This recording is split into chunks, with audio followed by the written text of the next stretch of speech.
Good afternoon, ladies and gentlemen.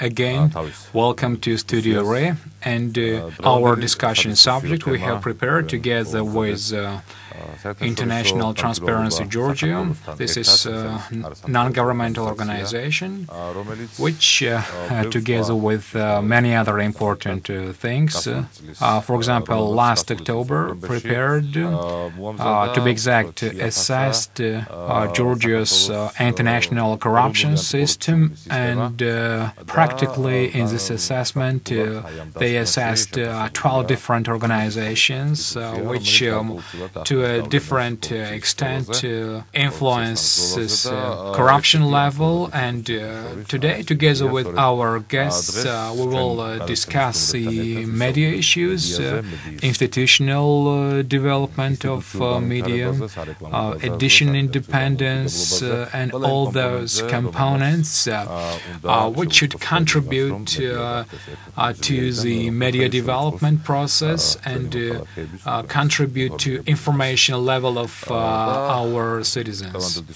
Today we have invited the international transparency analysts Erekle, Urushadze, and Matias, Dvid Paichadze, Georgia's public broadcaster journalist, NIko Nergadze, Radio Freedom journalist, and Tinatin ZurabiSvili, Georgia's Caucasus Resource Center analyst and researcher. Thank you very much for coming to our show, and during 1 hour we are going to discuss the issues of media. So, Erekle, your survey just illustrated that those media outlets which generally provide the majority of population of Georgia with information, should we say that they are independent, and especially during the process of highlighting news? And this is the main conclusion which actually turned out into the outcome of this survey. So I would like to know what are the criteria for your assessment, and number two, how could we overcome this issue? The issue of this research, I mean, just a survey just of the anti-corruption system is based on assumption. This is the way just many different countries use. It's based on the assumption that it's impossible to fight the corruption only using one methodology, that there are just a range of institutions in the country. Only in the conditions of the smooth functioning of these institutions we can say that corruption can be overcome and the environment is transparent in general. Talking about the media in particular, this research covered 12 different institutions, so it was not particularly focused on media. That's why it's not in-depth research of media, and our goal was to highlight weak and strong spots of media and interaction of media with different institutions, and why are they important for management in general, and what are the influence, for example, on those things by parliament, government, etc., etc. As you said, the most important conclusion of our research was that though in Georgia environment is favorable for media in general, Georgian media outlets are quite various, but the main information source for majority of Georgians remains TV, and today we have just several TV channels covering all the country, and I mean main providers of information for our citizens, and unfortunately these TV channels may be said to lack objective information, and in these conditions media can't perform its most important function, which is just secure the accountability of the government and to provide citizens with objective and critical information about the activities of government. There are just different elements, for example, investigative journalism, which simply could be said that does not exist today. Besides, a lack of independent media, of course, negatively influences political competition, because media is a large resource just in a pre-election campaign. Of course, it also hampers the development of multi-party development, I mean, this pluralistic development of the country.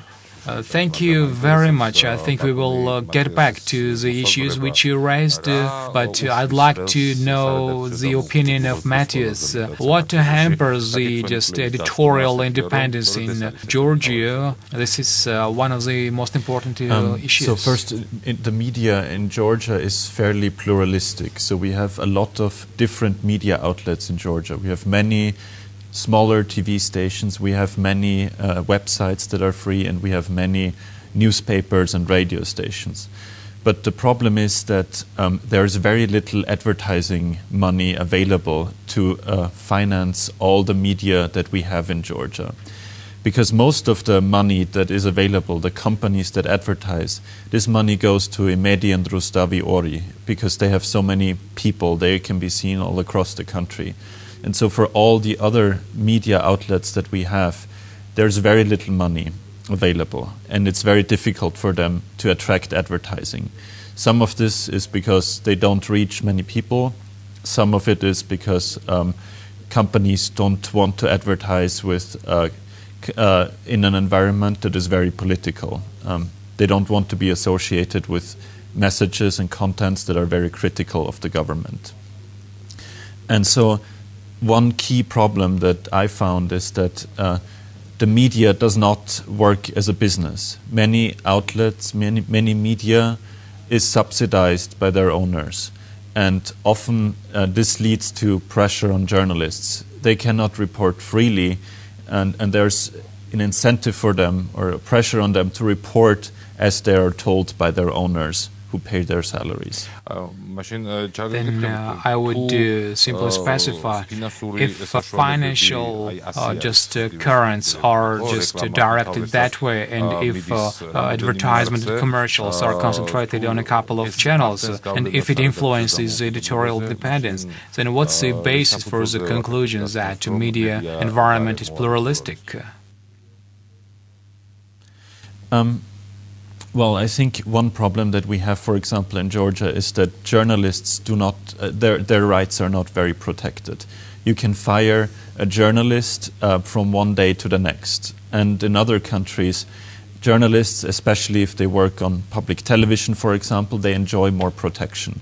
So if they report something in the way that their owners don't like, they enjoy more protection. They cannot be fired immediately and without any reason.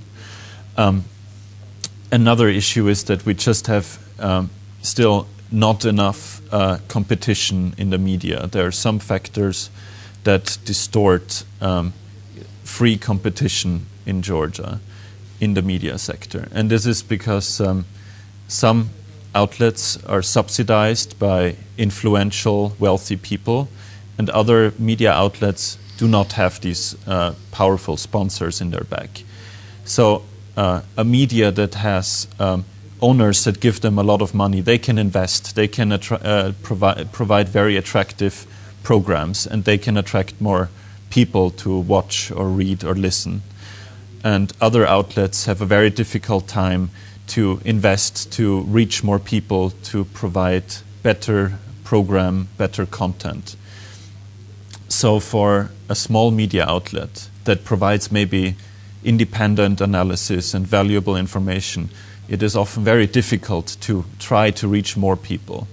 And especially with newspapers and magazines. We have some very good newspapers in Georgia also, and especially in the regions, in Guria, in Batumi and in other places. But for them it is very difficult to continue working and continue to work to reach more people and to become better, because they don't have a lot of advertising, they don't have a lot of money that they can use. Thank you very much. And before we go to NIko and Dvid, I'd like to ask a question. Tina, you are a researcher, and you know that Caucasus Research Center conducted a survey for the last few years. Do you agree with the idea which has been offered by International Transparency?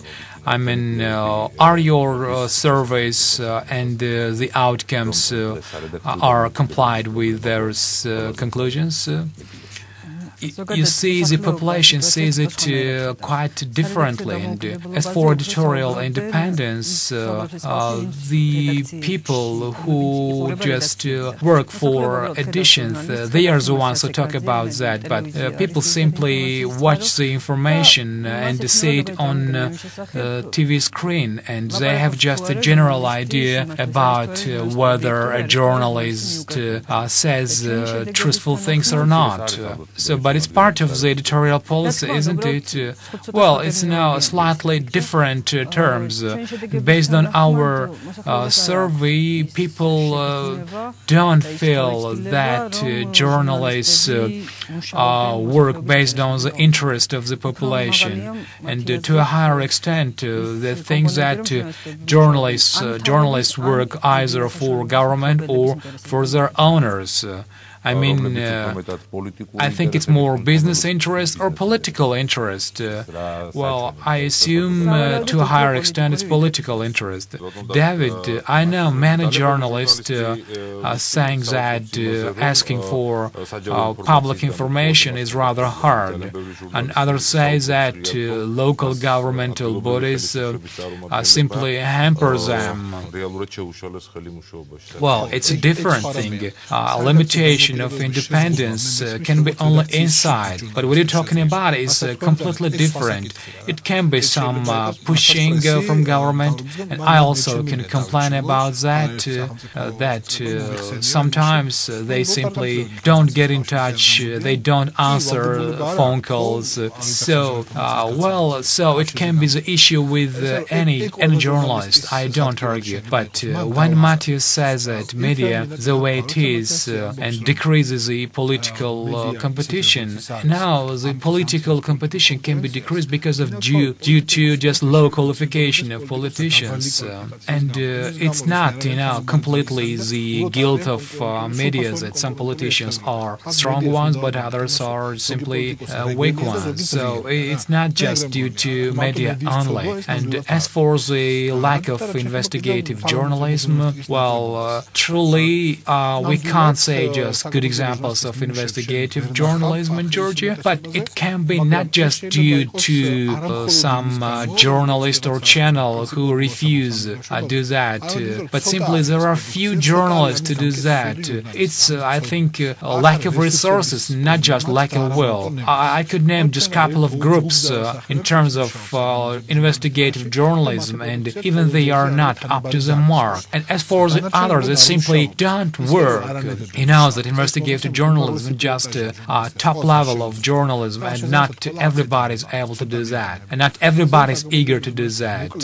So I would say that it's something like a lack of manning, in general. So of course there are some objective things there, but the real picture is that many journalists simply are not up to the mark to lead investigative journalism. NIko, of course, representatives of International Transparency in Georgia will answer this question, but before that, I'd like to know your input.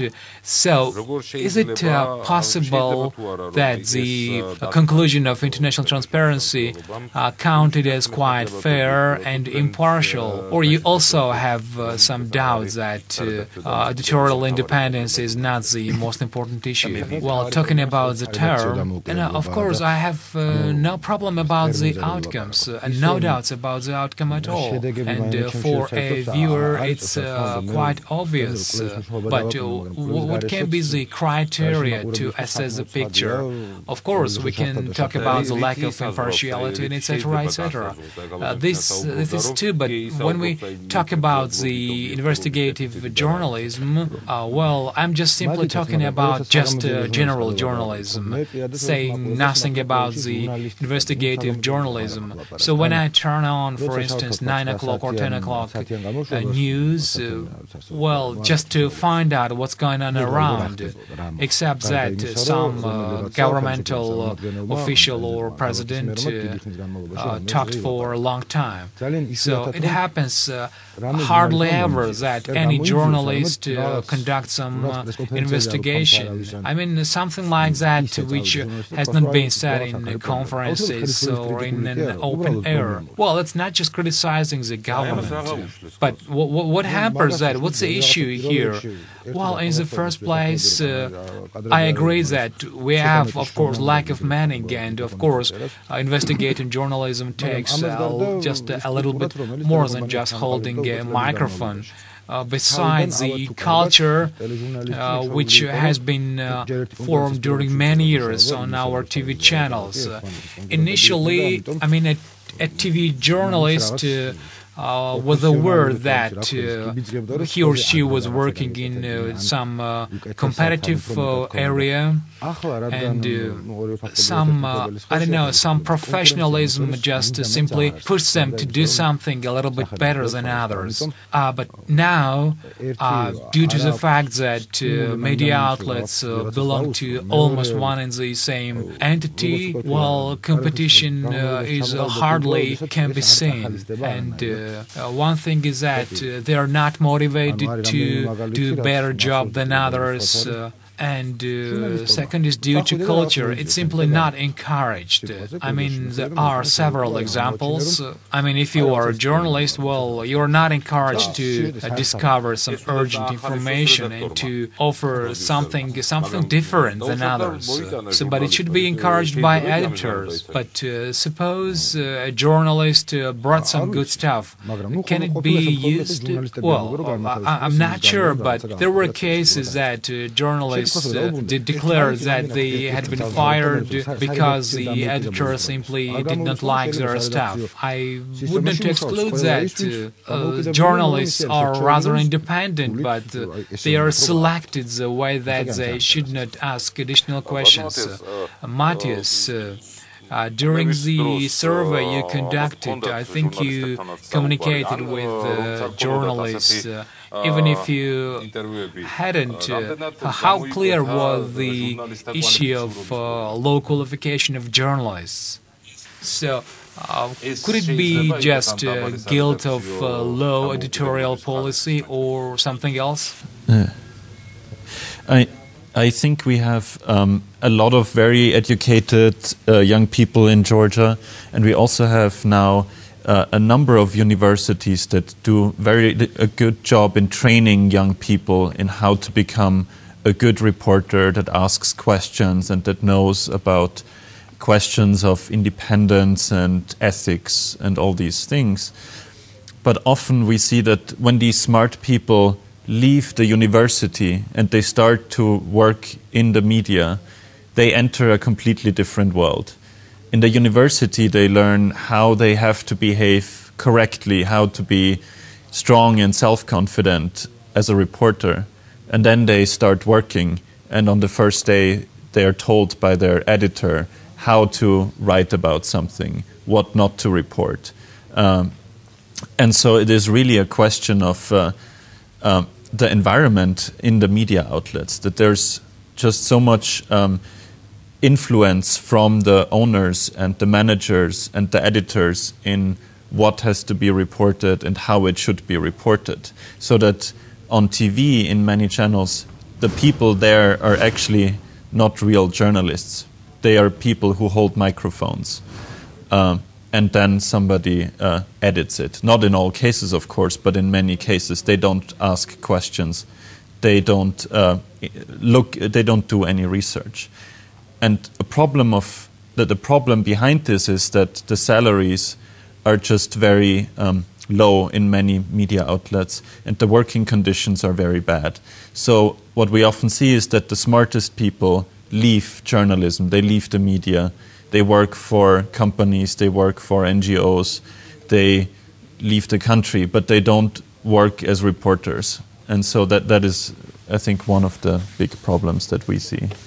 So, based on your research, Tina, what kind of conclusions do viewers do when there is a lack of information and not satisfactory level of information? So, do viewers know the low qualification of journalists? Yes, especially based on the 2009 research, and we had a large project in association with the European Union, and it was registered that journalists working for TV, they're not quite professional, and but is it obvious that, for example, journalist has lack of professionalism or experience, and simply he or she just performs just his work ordered by their editors? Yes, both positions were registered, so especially it goes for the viewers. They clearly see that, for example, a journalist tries to highlight the events. For example, journalists don't try to highlight local news, but tries to instead to highlight some international, not always relevant news. And for example, Imedio Rustavi too, when, for instance, a journalist goes to Gore, and the population of Gore just is just absolutely aware that it's not the way a journalist talks.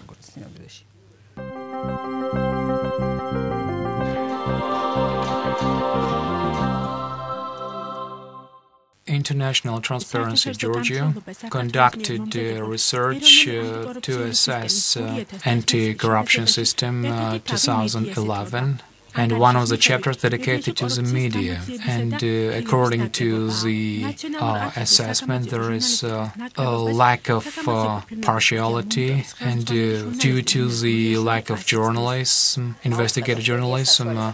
So this is explained by Nina ZurabiSvili just like that.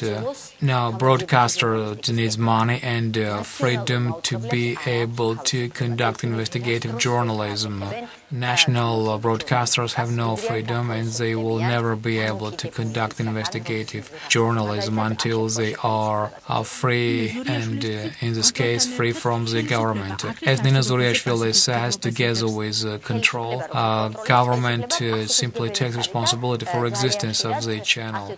When you are controlled by government is responsible to, and very often, due to controllable media market, finances, of course, are directed by the government, and some budget money as well. If we dig up, well, I personally saw that for the TV program Patrol, Rustavi 2 got about hundreds of thousands of lari, when public broadcasters, simply internal ministry, could have shown it absolutely for free. But I think it's to a higher extent excuse to show it in Rustavi 2, to just direct some money there. Director of public broadcaster Gia Chanturia simply refused the interview, and in the phone conversation said that news program prepares different programs of investigative journalism. The first channel, or just public broadcaster, sometimes calls stupid programs as investigative journalism. I'm simply ashamed.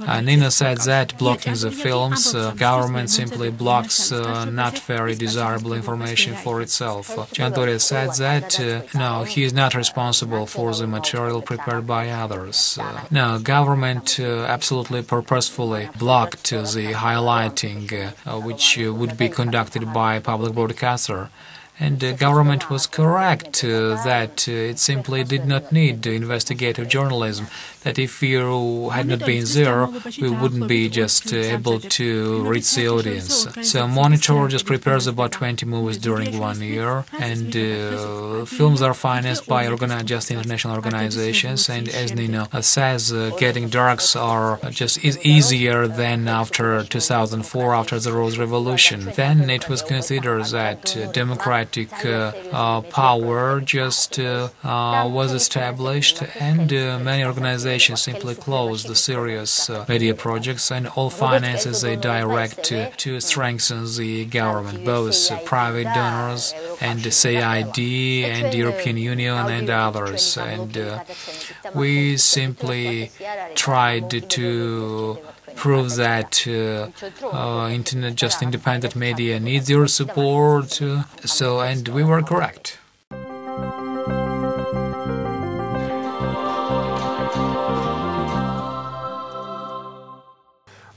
When we 8 years ago, before the government had been changed, it was in general considered, based on many different researches and on fiscal figures, that in Georgia we had very high level of corruption. But however, we also enjoyed very strong and qualified investigative journalistic school, and the school was being formed, and viewers simply would expect these programs to be on TV, and the programs enjoyed high rating level. But then these programs were simply interrupted quite sharply. It was explained that battle against corruption became more efficient, that corruption hardly ever existed any longer, and the journalists simply refused to conduct those kinds of investigative programs, at least majority of them. But now, just October 2011, and 3 months have passed since then, and the purpose of the research is assess the anti-corruption system. So, and to what extent the situation has been changed, and still there is some corruption in some ways, and if there is corruption, then why it is not urgent any longer to activate investigative journalism? Well, this is a question which I would gladly ask. Within this research, we consider media as a component of anti-corruption system, and both, just Attorney General Office and media, of course, has a certain function to battle corruption. To establish just honest management in the country. Well, of course, corruption has been decreased in Georgia. At least the visible corruption, of course, has been decreased, and at least among public offices, which we come across almost every day. And more or less impartial viewer just would not deny that corruption has substantially decreased. But it's not just that policeman does not take a bribe of 5 or 10 laris. Corruption is just abuse of position for one's personal good, and there are many different activities which can be qualified as corruption on the level of government too. So there are certain kinds of corruption which are not on the surface, and here, of course, we need the activity of society to highlight, to throw some light on this kind of cases of corruption. And so this is just one of the mechanisms of the prevention of corruption, and it raises the risk that corruption will exist among governmental links. David, do you agree that it's a certain prevention, I mean, prevention of corruption. I mean, the function of investigative journalism, and it's absolutely necessary for the media. I'm not talking about the theory, but I would tell you what's going on in practice. During Shevardnadze's ruling, investigative journalism was stronger, but there was just one group, 60 Minutes, called 60 Minutes, and a couple of groups in the society. I mean, 7 Days group, and Elisa Chapidze also conducted some investigation about football club Dinamo and its mafia connections. But we are just sorry that we are having lack of investigative journalism, and let the same Elisa Chapidze investigate something. So it's not a matter of pushing or press, but the most important point is that corruption was beaten by the government and without any media, and of course there is some media element in battling corruption. When we say that, for instance, latent video camera, hidden video camera is used to arrest some officials due to bribery. So, which should have been the function of media, I mean just throwing some light, was taken on by the body, which can not only through the highlight but arrest some official. I mean, internal ministry. But today we are still coming across some cases. If we conduct some research in many places, we can see some interesting points of investigative journalism, and why just investigative journalism was so efficient 18 years ago, and why it enjoyed the feedback of the society. But why it's not like that today? But where did you see this efficiency?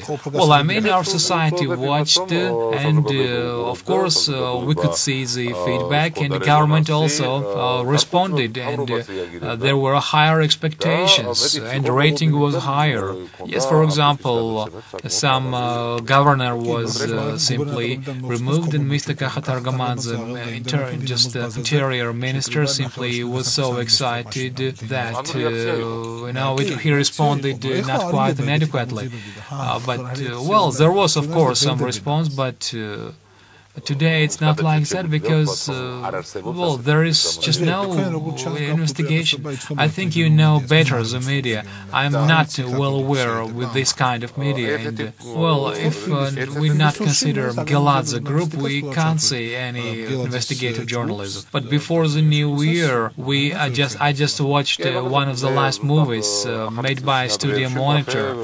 I mean, Geladze movie about the detour railway in Tbilisi, and I think our society is entitled to see this movie, but not a single public channel, just with the exception of Maestro, did not show this movie, and there is one recommendation by International Transparency. But you see, watchability of this film is quite high. But can it be just defined just by that? It can be, but one of the indicators, I mean, how honest is demand for the investigative journalism, meaning that for example, based on the research, a viewer is interested in investigative journalism, and if one knows how many internet users we have in Georgia, if they watch some investigative journalism on internet, here is one more issue. I mean, recognizability of such journalism. But if you are interested as a viewer And if you're curious, well, you can easily find it through internet. But is this mechanism proper? I mean that first I should check in social networking how sensitive viewer is to investigative journalism, only find the proper material. I don't think that journalists, investigative journalism respond to all these issues. I don't think that the issue is lack of impartiality. Georgian media, I'm talking about just important channels, media, Media and Rustavi too, which are watched by 80% of viewers.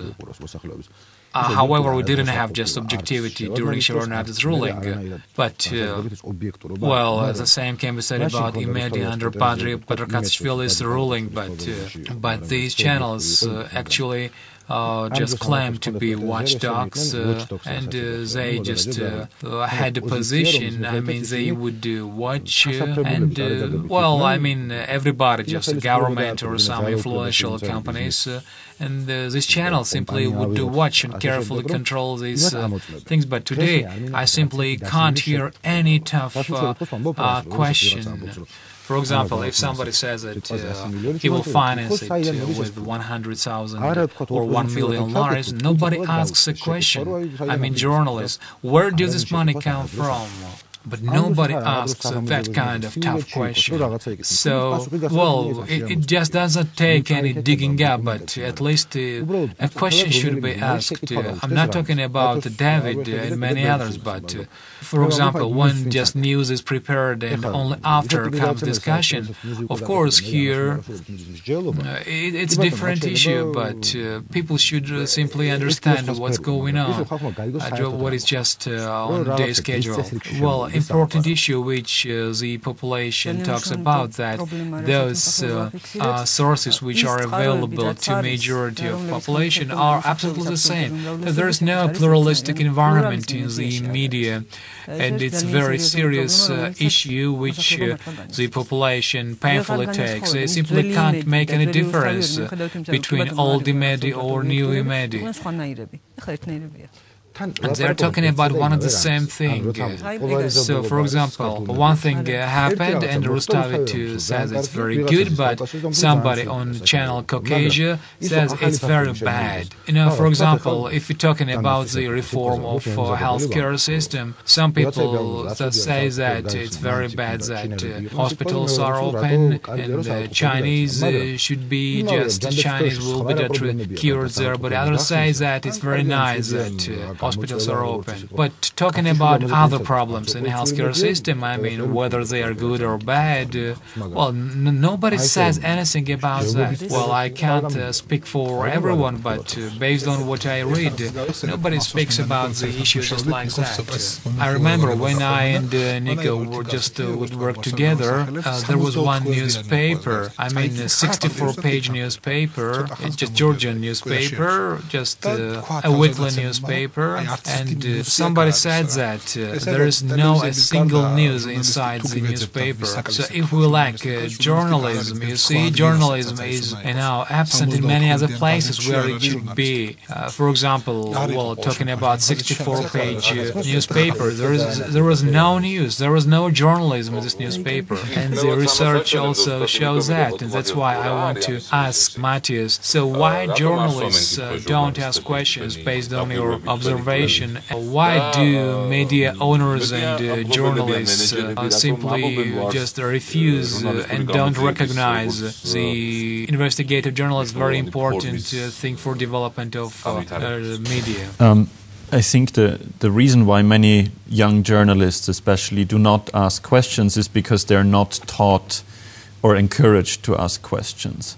They work in an environment where you can get punished for asking too many questions, but you cannot get rewarded. You cannot make a career because you are the best reporter, because you bring the best stories.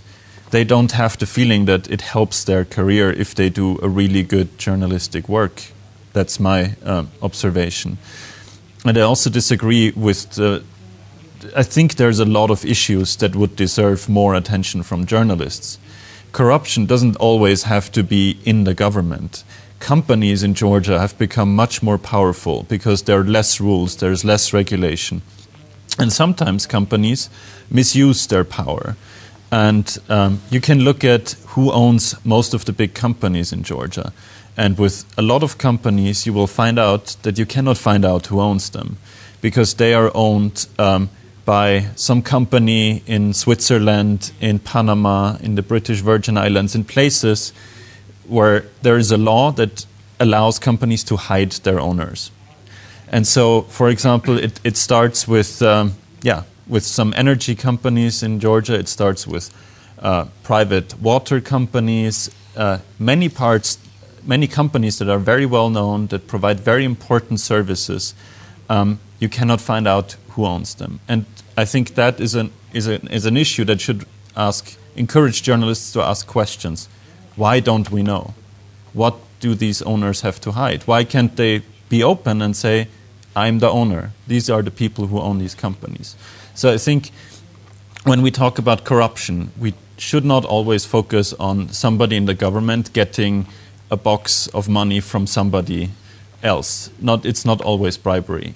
Corruption is a bigger issue. It's misuse of power, political power, but it's also power that you have as a company in the market. So, well, Matias just talked about the reasons why journalists don't ask questions, but in my opinion, I would simply add a simple thing, because they are not well aware of this issue. It's a lack of professionalism, especially it goes for beginners. First of all, one might be limited by time, and you simply have no time to ask many tough questions.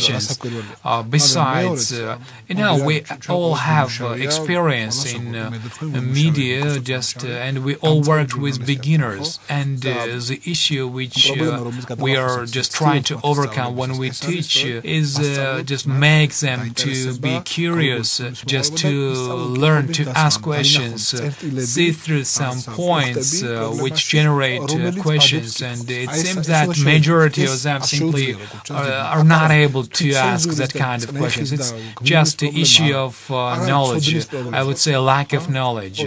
But you can't say that not a single journalist can ask a question. Well, it's a different issue, but it's just quite obvious for me. But can we say that it's due to editorial policy? I mean, to keep only those journalists who don't ask questions? Well, I'm not sure. I simply want to remember that. Well, it's not just a total picture. Well, it's not just like that entirely. For example, Lasha Koslada, doesn't he ask questions? Yeah, of course, he asks. I simply don't want to name all others. So, and questions which are not asked by journalists. Can I just bring about one example? Yes, when Matias, for example, named some energy companies registered in some offshore areas, and journalists simply are not asking questions about those companies. I remember that many journalists simply would argue with us when we talked about the transparency in terms of owners of media outlets. But after this amendment was put into force, not a single journalist asked a question. So, for example, Sam Karamanashvili is owner of Rustavityu, but who is that? Nobody knows. But, why are we asking questions? Karamanashvili or others, just these channels belong to the government, and that's all about it. So it's really important you say that we should take it for granted that these channels belong to the government. But doesn't it make sense to investigate this issue? For example, how the owner got the money, how he bought this 90% of shares. I wouldn't say it doesn't make any sense, but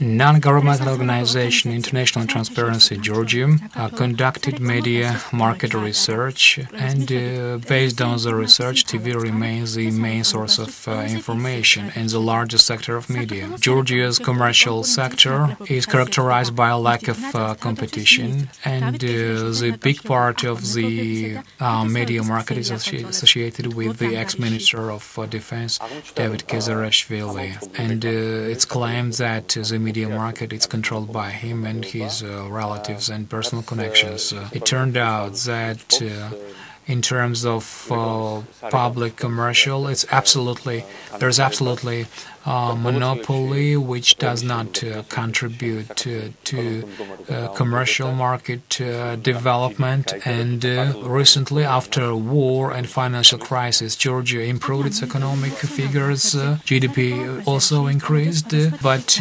commercial profits did not just improve. So Studio Monitor learns the media market in the national market and highlighted different violations. Zviad and Imedi systematically violated broadcasting laws, and for example, a two-minute commercial time they turned into 5-minute commercial time. 45-second commercials they used, for instance, as a 2 or 3-minute commercial, and for example, they broke up the film every 20-25 minutes rather than every 45 minutes, and we tried to show that TV channels which are not associated with government, Caucasian Maestro, they had just a small number of commercial, and on this background, Urushadze and Imedi, they had an unlimitless amount of media market. And expert media Nergadze just explains that. So there are companies that are told just not to place commercials on opposition-minded TVs or just sensitive-minded TVs. It's kind of a threat to these businessmen, and it's not only that. They are offered to place their commercials on national TVs, and even are offered certain discounts. They just motivate their offer by the fact that their coverage is larger, so artificially the situation is created favorable for the government. I mean, opposition-minded TV channels simply can't get any money, any profit from commercials, and rather than just government-owned TVs offering different discounts get these commercials. So it can be 20% or even just 50% discount, and eventually the price is quite low. Studio Monitor just claims that there were violations in the media market and commercial placing and rating issues, but the government simply just added some amendments to the public broadcasting laws, and time was increased by 5 minutes, which was negatively assessed by the media expert. It automatically means that not price increasing for commercial, but on the contrary, just keeping the price or decreasing the price, and which would not be just pushing for businessmen to use alternative media outlets. After the amendments to the monitor, the journalist one more time conducted the monitoring. About a month ago, we prepared and conducted the research where we once again monitored 5 channels, and we discovered that Imedi before that still violated Rustavit 2, did not violate anymore. Caucasian Maestro did not. They simply couldn't fill their 2-minute limit. I mean, their commercials were very poor. And Monitor, of course, discovered the prices for latent commercials. One of the commercial customer just, I just asked for their price lists, and I just could prove that in news programs there were ordered ordered programs which were restricted by the law, and the law says that this kind of production should be absolutely banned. I mean, just paid gas issues, of course, was highlighted. And for example, Good Morning Georgia program, price is $800,000, and inviting guest $1,000. Business Courier program costs $800, inviting guests $1,000. Afternoon inviting guest $1,500. And journalist Georgi Galadze says that regulation commission simply did not register just a single case of violation. Regulation commission just had all opportunities to control this, but it did not.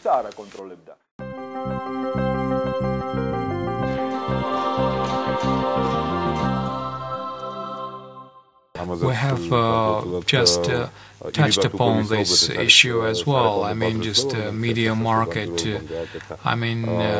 Commercials are concentrated only 2 or 3 public broadcasters, public channels, but other players simply are out of the game.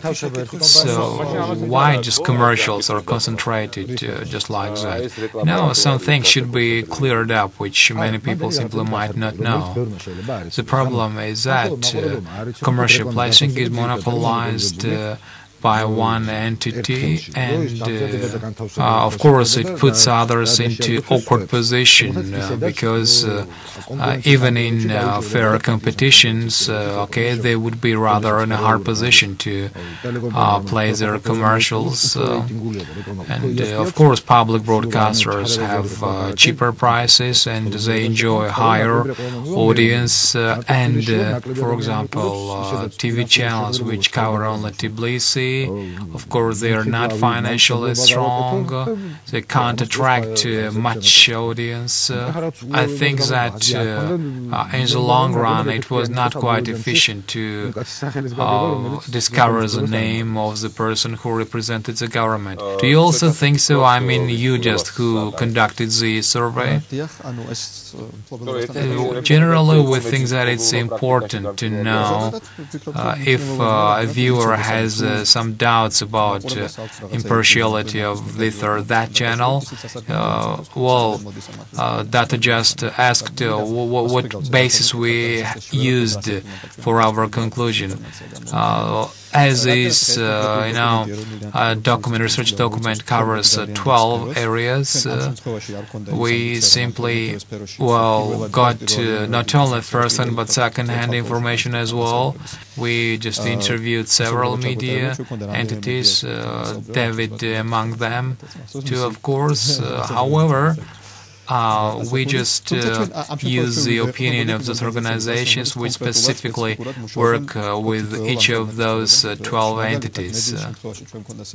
And we conducted IREX research, and for example, we brought out the just example of impartiality. We can't judge about the editorial policy, and we are simply judging by the outcome. And it's visible that when 3 channels broadcast one and the same thing entirely, of course, there are some doubts that there is lack of editorial independence. We can take the conclusion of OSCE and some just observational international organizations which say that there were issues when highlighting, and the public broadcasters, of course, highlighted the issues favorably for the government, but rather positively was assessed public broadcaster policy, and of course it's noted, by the way, and it's just an example. A second example is some other research, organizations which conducted survey, organizations which just particularly worked on media market, and for example channels which highlight just sensitive political issues. They have some issues in attracting commercials. If media outlet doesn't get advertisement and commercial, it can't develop, can it? And because of the fact that it doesn't get commercial, it should just refuse to highlight some certain kinds of political news. Yeah. Of course, advertisers like to reach a lot of people and as cheaply as they can. And so there's always the incentive for them to advertise with the two big national TV channels. And these channels can offer such low prices that other smaller media outlets cannot generate enough income to keep operating and to finance their operations. And of course, companies not always like to be associated with investigative journalism. Investigative journalism is not something that necessarily makes money. It is entertainment is often much more attractive for companies than investigative journalism. But still, investigative journalism is a key function of the media. And we see that outlets who try to provide a lot of independent reporting or good analysis, they just do not manage to reach enough people and attract enough advertising. And when we talk about the advertising market in general, for example, outdoor advertising, so big billboards in Tbilisi, they're largely controlled by one and the same company that is affiliated with Dvid ZurabiSvili, the former Minister of Defense. So here we see that there is some political influence or political affiliation in this sector. So David correctly noted that professionalism, of course, of journalists is an issue, and let's call, the professionalism of the party politicians. Of course, it's also an issue, and we, of course, just included in the research, and we just noted about the weak spots of the parties. Of course, media is not the only reason that we have now. We have just lack of political competition.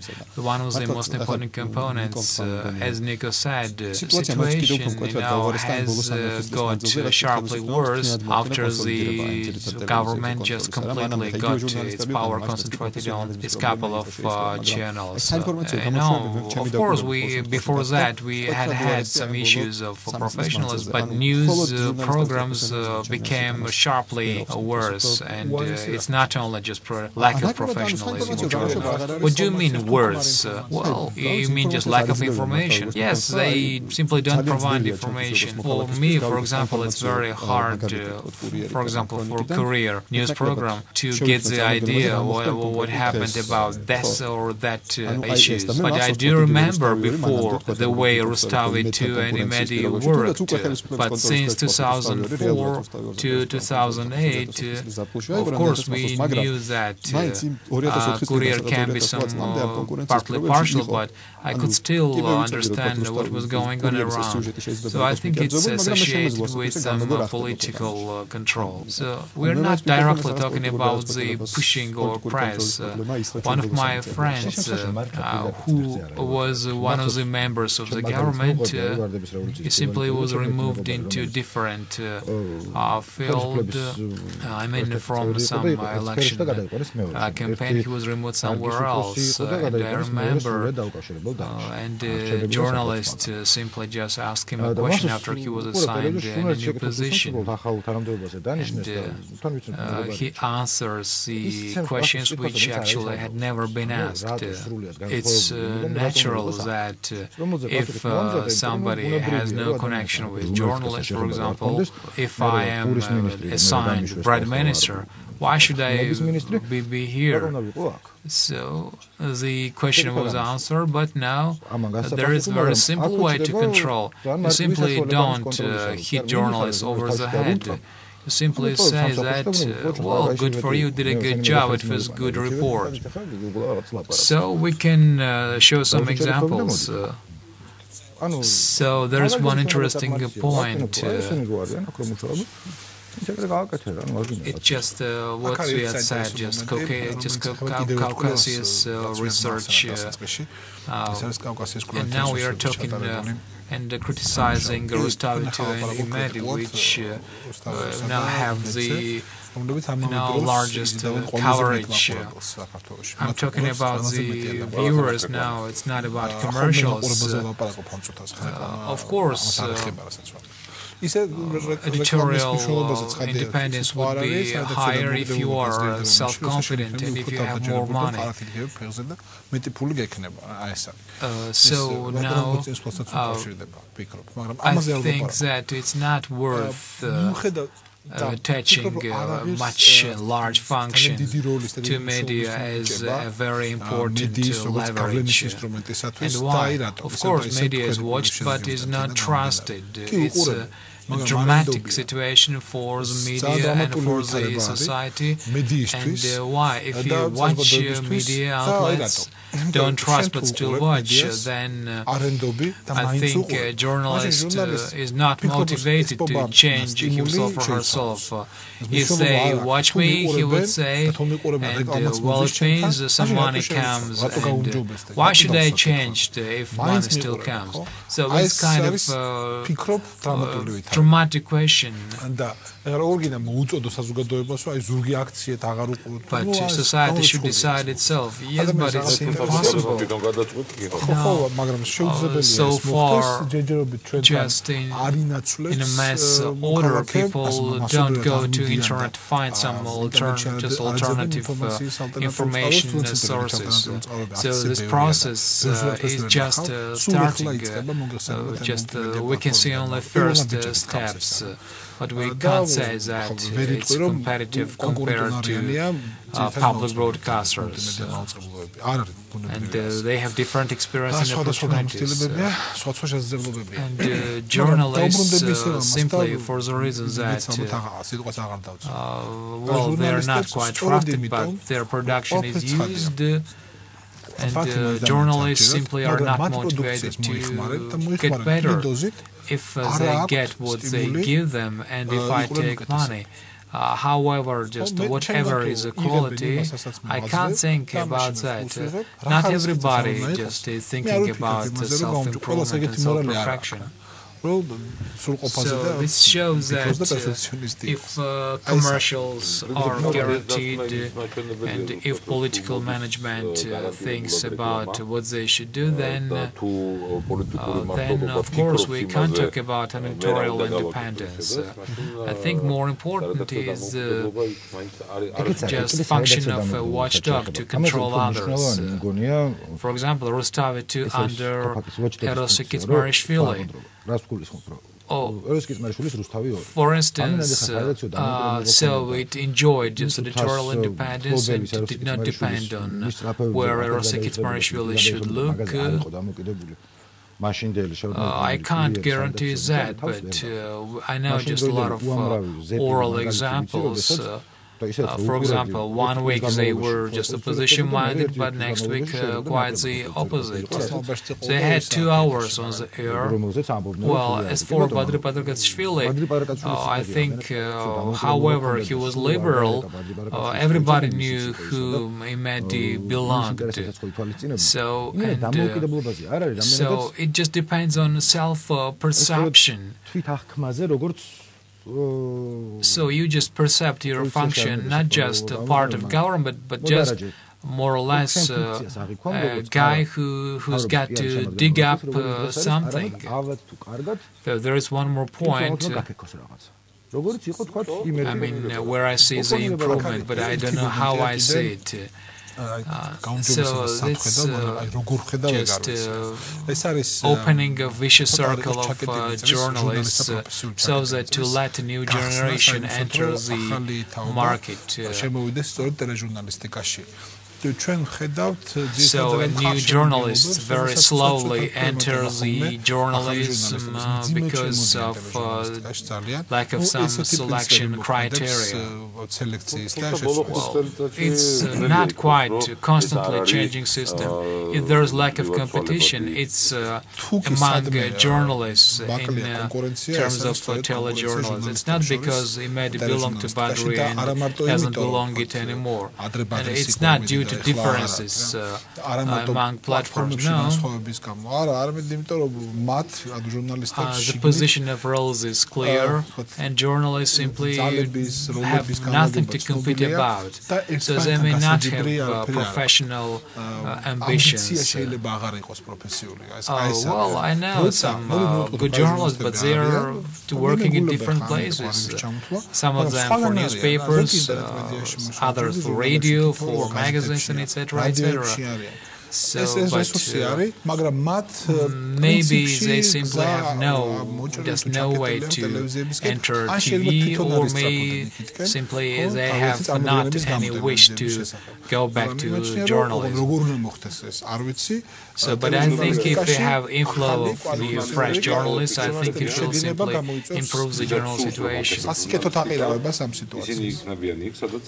So, but today, well, Imedi's and Rustavi too simply are not business, because otherwise the competition would have been different. That correctly noted, whatever they do, people watch Rustavi too, because there is a lack of competition. But what would be the recommendations? I mean, based on the researches you conducted, I mean, Caucasus Resource Center and International Transparency, what would be your recommendations which would change the environment and to make it more pluralistic and more exciting for our situation and for our society? So, well, our outcome shows that there are prospects. The situation is not quite hopeless. When we asked the respondents whether they want their children to become journalists, about 60% said yes. So there is still some attraction about this profession. But did they explain the motivation? Yes, it's quite idealistic, mostly due to the fact that journalists simply control and protect society's interests. And based on that, but don't they ask their own children? Well, they say if they want to, of course. And the second point is that due to the fact that they watch and don't trust, about 1/4 said that they do trust, but not more.